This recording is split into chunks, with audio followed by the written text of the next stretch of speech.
Hey everyone, and welcome to This Explainer. Today we're exploring a truly beautiful, incredibly profound text. We're looking at chapter 12 of the Bhagavad Gita, famously known as the Yoga of Devotion, or Bhakti Yog. Just a quick note before we start.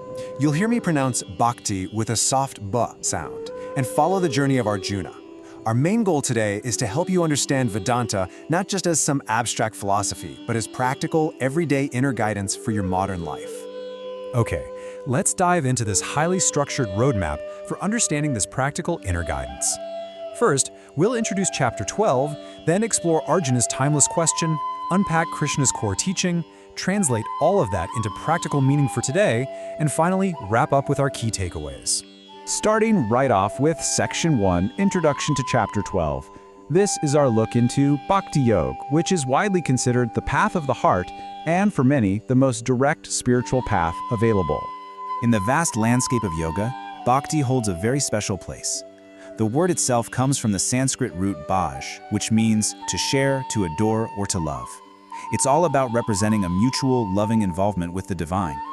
You know, this is actually quite different from other paths, like the yoga of knowledge, or jnana, which requires rigorous intellectual discipline.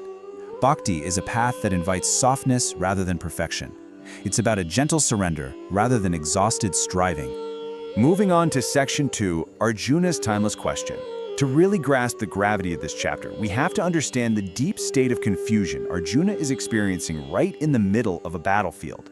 Seeking clarity in this crisis, Arjuna asks Krishna a profound question in verse 12.1. He asks, "Between those devoted to a personal form and those worshipping the formless Brahman, whom do you consider to be more perfect in yoga?" Essentially, he's highlighting a fundamental human struggle. Do we seek the ultimate truth through a relatable, personal relationship, or do we try to meditate on the vast, abstract absolute? Now, what's really interesting about this slide is how impartially it breaks down these two distinct paths. On one side, you've got the formless Brahman. This is unmanifest, imperishable, indefinable, abstract, and totally unchanging. On the other side, we have the personal form. This is tangible, it's relatable, and it's accessible through love and devotion. Neither path is wrong, but they offer completely different psychological experiences for the person practicing them. Krishna's response to this is actually incredibly pragmatic. He points out that while both paths absolutely lead to ultimate liberation, one is significantly harder. In verse 12.5, he says, "For those whose minds are attached to the unmanifest, the path of realization is full of tribulations." He's basically saying that worshiping the abstract and unmanifest is exceedingly difficult for embodied beings. Because we have physical forms, bodies, and messy emotions, trying to relate to something utterly formless is literally an incredibly steep climb. That brings us to Section 3, Krishna's core teaching. Here is where we get a highly practical solution for struggling souls trying to reach perfection. Let's move to and see how this builds into what is essentially a descending ladder of practice found in verses 12.8 through 12.11. Step 1 is the absolute highest ideal. Fix your mind completely on the divine. But if you can't do that, drop down to Step 2. Practice constant remembrance. If your mind is still wandering, drop to Step 3. Dedicate your work and actions to a higher purpose.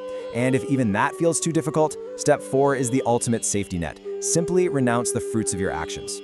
This leads us to a brilliantly comforting thought. If full mental absorption or deep meditation is just too hard for you right now, Krishna says that simply letting go of the results of our actions brings immediate inner peace. When you stop obsessing over the outcome, the reward, the praise, the ultimate success or failure, and you just do the work, peace immediately follows. It's a massive psychological release. Which takes us perfectly into Section 4, Practical Meaning for Today. Let's shift our focus from ancient scripture and see how these exact teachings map perfectly to the modern seeker's mindset. And this brilliantly illustrates how ancient devotion translates to modern life. Look at the qualities of a true devotee listed here.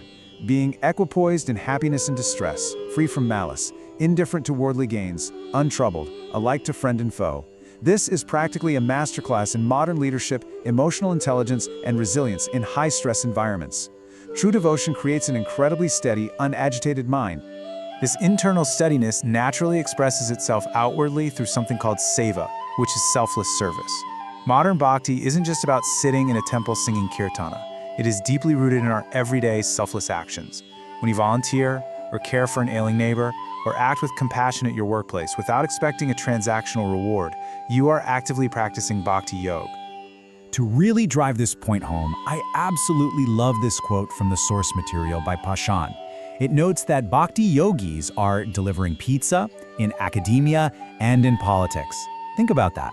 True spiritual devotion happens right in the middle of our chaotic daily lives. It's highly practical. It's about bringing that energy of love, service, and detachment into the boardroom, the classroom, and yes, even while out delivering a pizza. Let's head into section 5, key takeaways and summary, where we'll transition these overarching philosophical concepts into actionable bullet points for your daily living.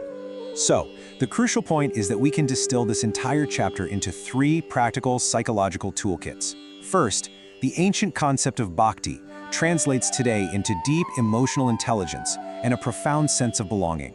Second, renouncing the fruits of your actions, nishkama karma, becomes what we now call outcome independence in our careers and lives.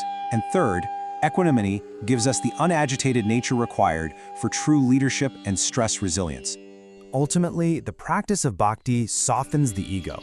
It helps us release the illusion that we are entirely separate from the world around us. It proves to us that devotion and love are absolutely not weaknesses, but incredible sources of strength. This is what makes Vedanta the ultimate inner guidance. It provides a framework for finding union, purpose, and love, even while we're navigating a very demanding and detached world. As we wrap up, I want to leave you with a calm, thought-provoking question to carry with you. How can you practice outcome independence and selfless devotion in your own high-stress decisions today? Just take a moment to reflect on that as you step back into your day. Thank you so much for joining me for this explainer. We will be back with more practical philosophy in our next edition. But until then, keep learning and keep seeking clarity.